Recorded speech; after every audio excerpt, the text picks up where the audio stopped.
and empathy with all the families here and those who did not make it to come for their sons and daughters who have been abducted and have disappeared.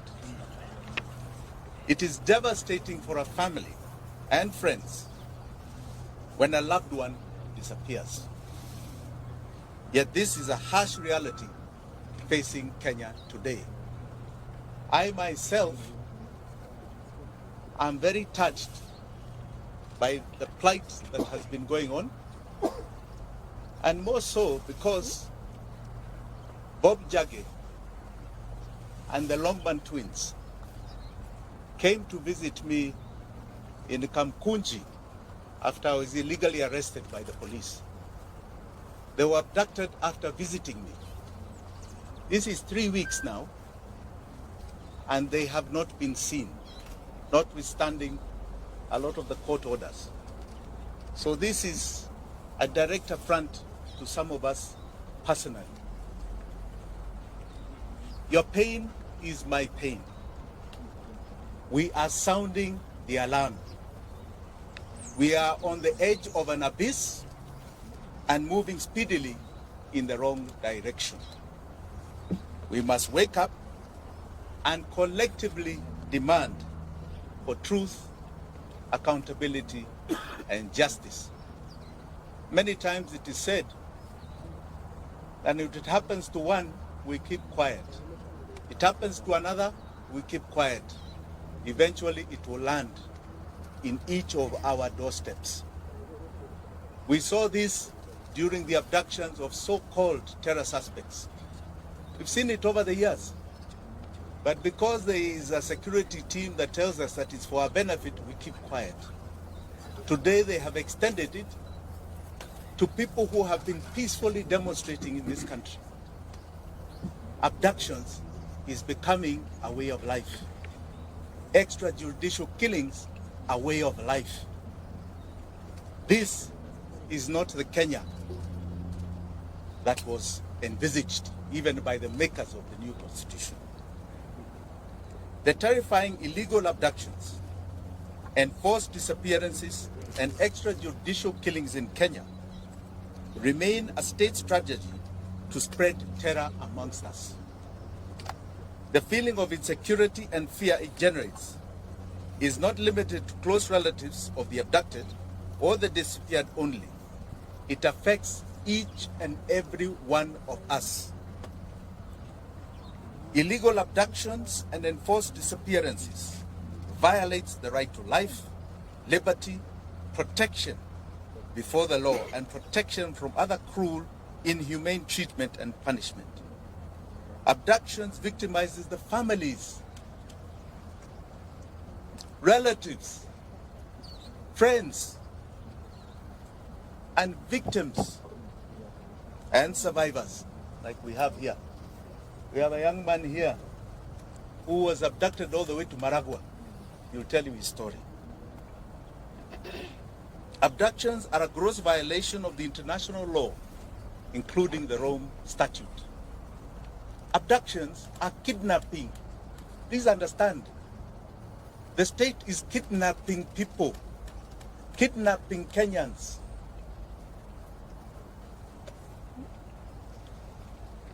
They are a crime against humanity. Family and friends of people who have been abducted and disappeared experience slow mental anguish, not knowing whether their son or daughter, mother or father are still alive,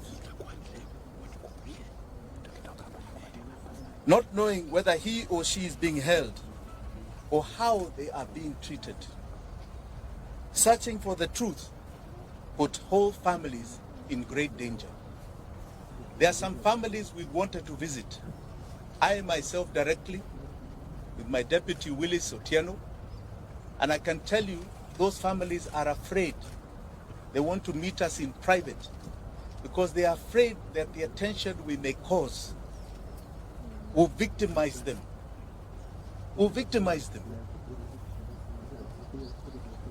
No order or instruction of any public authority, civilian, military, or other, may be invoked to justify a form of abduction stroke kidnapping to enforce disappearance. Any person receiving such an order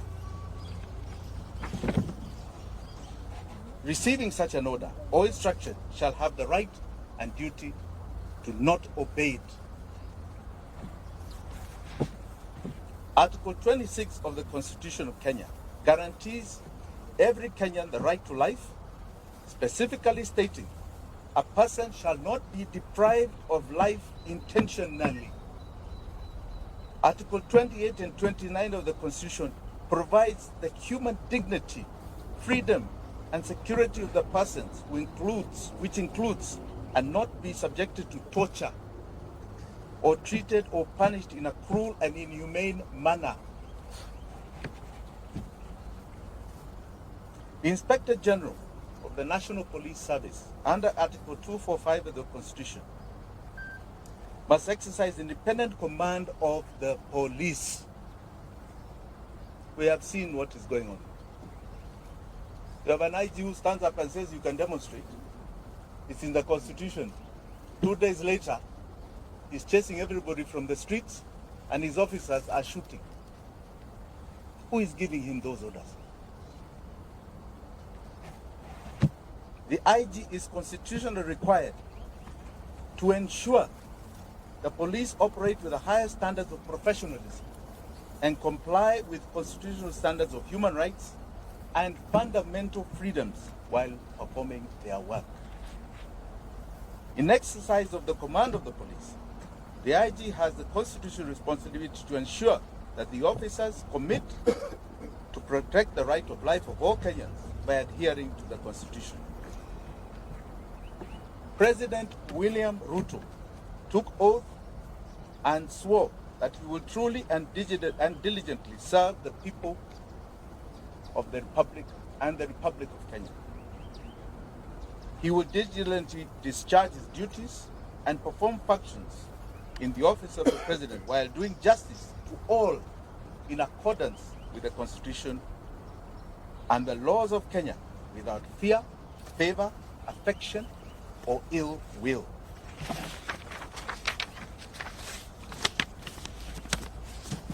President Ruto, and I say crooked Ruto, the crooked man, took oath and swore to faithfully bear true allegiance to the Republic of Kenya and will obey, observe, protect, and defend the Constitution of this country. And he will protect and uphold the sovereignty, the integrity, and the dignity of every single Kenyan. That is an oath you are swearing to God before 54 million Kenyans.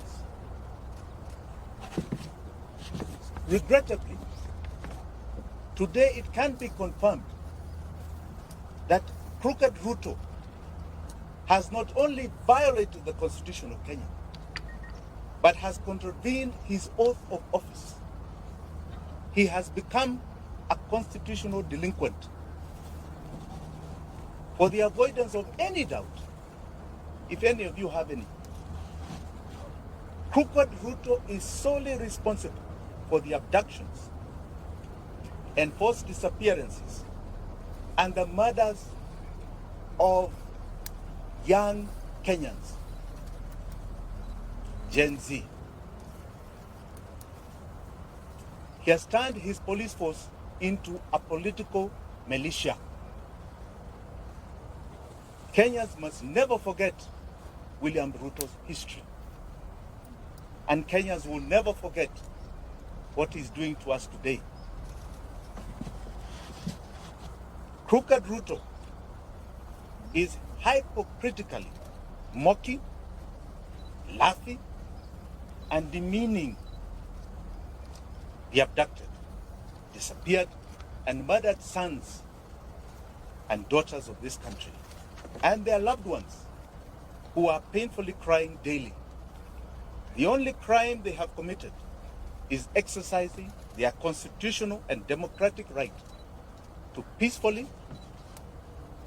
and unarmed demonstrate on the streets in our country. We will not yield to crooked Ruto's tyranny. We will not. Because to yield is to advertise to all those that have fought for the democracy that we have today, starting from 1920. We are telling them that we have succumbed to the will of tyranny. William Ruto will not take us there.